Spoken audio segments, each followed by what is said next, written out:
Ministri i Drejtësisë Toni Gogu nga Korça zhvilloi një takim me juristë e qytetit dhe u shpreh se Partia Socialiste do të vijojë të mbështetë ndryshimet në kodin e procedurës penale që ndalojnë pezullimin e ministrave të kabinetit qeveritar.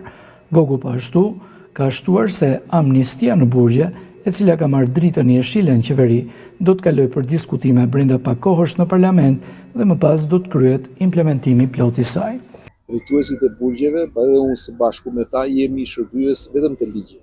Edhe jemi shërbyes të gjithë kuadrit ligjor në fuqi dhe të rendit ligjor në Shqipëri, madje në shërbim të gjithë qytetarëve të Shqipërisë, qoftë ata të cilët janë jashtë shërbimit të ekzekutimit të vendimeve penale, por dhe ata që janë duke i vuajtur këto brenda institucioneve.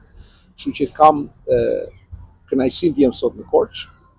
Jemi këtu në kuadrin e turit të punëve të Shqipërisë. Unë sapo kam mbaruar një takim me institucionet që janë nën varësinë e Ministrisë së Drejtësisë, shërbimin e provës, shërbimin për marimor, ndihmën juridike falas, që ofrojmë dhe në Pogradec, edhe në Korçë dhe që besoj do ta fuqizojmë edhe më tej.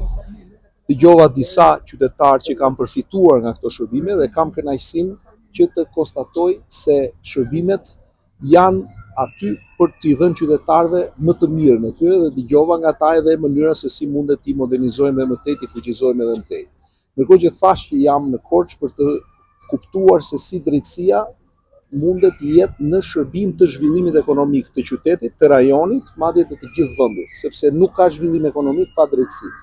I pyetur nga gazetarët lidhur me pretendimet për lirimin e Erion Veliajt dhe favorizimin e tij të mundshëm brenda në burg, Gogu e ka shmangur së pyetje duke treguar se drejtorët e burgjeve bashkë me të janë vetëm shërbyes të ligjit dhe asnjë individi të veçantë.